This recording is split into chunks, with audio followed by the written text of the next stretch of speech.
So amazing PlayStation 5 graphics news. PlayStation 5 Pro Graphics Upgrade 3.0, 4K 120 FPS, 8K 60, 1440p 120, 1080p 120, leaks, a lot going on there we got to discuss, and PlayStation 6 24 gigabytes of RAM. Those are the stories we're going to cover today, and if you could hit that like button on the video, thank you to those that do it, and as always, it's very much appreciated. First, from 1 to 10, what would you rate this week? This has been one of the most wild weeks for gaming. Gears of War was announced for PlayStation 5, a historic moment. Grand Theft Auto 6 got a new trailer and a ton of information and screenshots. Death Stranding 2 got its previews and it sounds great, a solid evolution of the first game, focusing on how you want to play, whether that's combat focused, stealth focused, etc. Mafia: The Old Country got its first official gameplay trailer. It looks great and is launching on August 8th for $50, which was refreshing to see considering the $80 conversation. And Sony finally announced the studio working on their Gummy Bears online game project, which is Team LFG. Wild week. So comment below from 1 to 10, what would you rate this week? Let me know down in the comments below.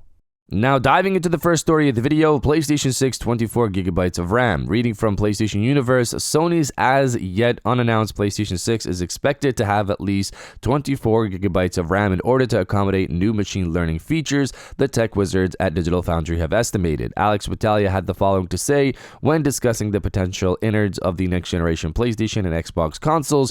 I imagine that to enable machine learning features of the next PlayStation, they're going to have more RAM than they currently have. I'm assuming it's going to be about 24 gigs. That's my assumption right now for something like a PlayStation 6. Back in March, AMD marked the release of FSR 4, which was trained using PSSR algorithms, in a post on social media, and specifically thanked Sony for its contribution to the tech as part of the Project Amethyst collaboration. The PlayStation 6 hasn't been officially announced by Sony yet, but Project Amethyst has set the stage for the technology that will define the PlayStation 6. So this isn't a leak or anything obviously, but just a discussion as to what the PlayStation 6 could need to run the machine learning tech, which we all know will be there. AI will play a big role in game development next generation, and if patents make it to the market, the PlayStation 6 OS will have AI features as well, like assisting you with completing a game instead of going to YouTube to see a walkthrough. We kind of saw a demo of that with the Aloy AI leak from last year, where it could detect, or I think it was earlier this year, where it could detect what was going on in the game and relay that information to you. I'm very excited for features like that personally. I most of the time try to figure out my stuff myself in the game and explore, try to figure out what's going on, but sometimes you're stuck and you have to look online for a walkthrough or something like that. This could make everyone's life easier if it could just kind of tell you in the game, hey, what's going on here? Can you help me with this? Community Game Help right now is a solid feature for PlayStation 5 for games that offer it, where it kind of just gives you gameplay videos directly related to where you are in the game from the community themselves. This is gameplay videos recorded by the community automatically by the system, not by users themselves. They're just playing the game. The system records it and shares that to other people, and you can rate it helpful or not. I love that feature. I'm looking forward to later this year, where we should get a better idea of when the PlayStation 6 will launch, if they do make the tape out later this year, the first chip fabrication later this year. We'll see how that goes. And if you're enjoying the video so far, hit that subscribe button and join our growing community on our way to 150,000 subscribers.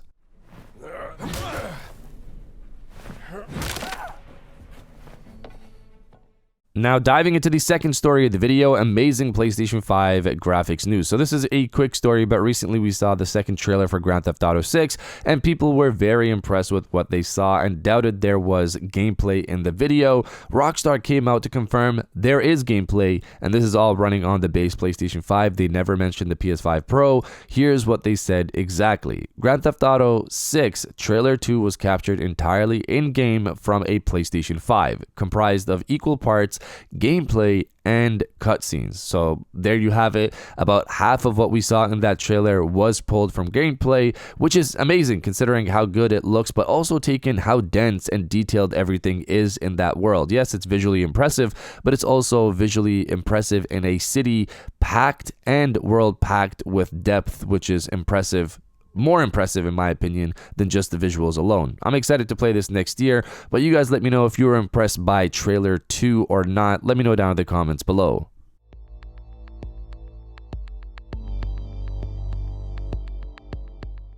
And now diving into the final story of the video, huge PlayStation 5 Pro Graphics Upgrade 3.0, 4K 120 FPS, 8K 60, 1440p 120 FPS, 1080p 120 FPS, a lot going on here for these leaks. So we don't know what this next version of PSSR is going to be called. We probably won't know unless someone leaks it next year or Sony announce it, which they probably won't because they haven't really given us any public announcement on the current versions of PSSR. What we do know is Mark Cerny has stated that they're working on an upgraded version of PSSR to launch for games next year that's closer to FSR 4.0. And leaker Moore's Law is Dead has come out to share what Sony is doing. So I'm just going to be reading parts of this. There's no script for this part of the video. This is just me reading it and reacting with you guys. So PSSR 3.0, that's just the name I'm using because I feel like we were just recently talking about a 2.0 version, quote unquote. So it is what it is. You can call it whatever you want. But according to Moore's Law is Dead, how does PSSR currently work? He states that PSSR currently works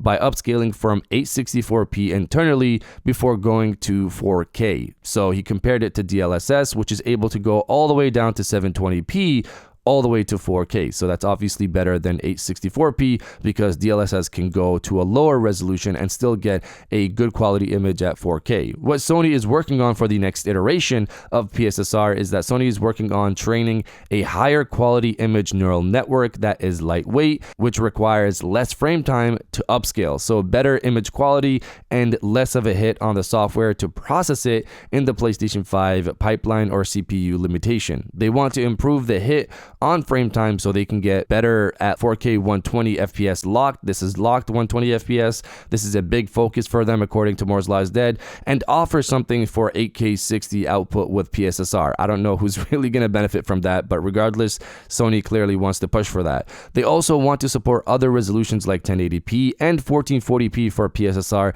to get higher frame rate modes. Currently, PSSR is used for 4K 60 modes, but what they want to do is be able to support 1440p 120 if they can't get 4K 120 FPS locked. And if they can't get 1440p 120 FPS, they want to get 1080p 120 FPS. So the focus here is trying to get whatever resolution will give us 120 FPS. So whether that's 1080, 1440, or 4K if possible, they want to get a locked 120 FPS for the PlayStation 5 Pro using PSSR. So they have to improve image quality from a lower base resolution, lower than 864p, so they can the engine will not need to go to 864p. They can go from 720p and maybe upscale to 1080p or upscale to 1440p, and then whatever resolution will get you 120 FPS, that's what they're going to try to push for. Sony is also working on MFSR, which was confusing to hear from Moore's Law is Dead because he said this is what they were calling PSSR behind the scenes, but according to him, this is an alternative to TAA for any game enhanced on the PlayStation 5 Pro for better image quality in general if you're not trying to get higher performance. So even if you don't care about getting 60 FPS or I guess 120 FPS, they want the image quality on the PlayStation 5 Pro to be better in general. Just switch out TAA from whatever engine they're using and use this MFSR on the PlayStation 5 Pro. So this seems to be a gigantic upgrade for PSSR come next year, and I assume if they're not going to brand this new version of PSSR, developers will probably just start to pop out next year and offer new high frame rate modes or better quality visuals with this new upgrade. Let's see how this goes, but you guys let me know if you're currently playing on PlayStation 5 Pro or not. Let me know down in the comments below, and if you guys did enjoy this video, please hit that like button as it always helps, and subscribe if you're new. I got new videos every Monday, Wednesday, and Friday, and now I'll check you guys out on the next one. And welcome back to the after show. This is the part of the video where we have a little fun down in the comments below. If you're old, welcome back. If you're new, welcome. For today's thing, what I want you guys to do is to body, obliterate, destroy, and overall harass the comment section with the surprise news week. This week has been a surprise for a lot of people with how much news was packed. If you are excited for a lot of the stuff that was announced this week, destroy the comment section with the surprise news week, and I'll definitely heart those comments like I always do because I appreciate everybody who stays to the end of my videos. And now I'll check you guys out on the next one.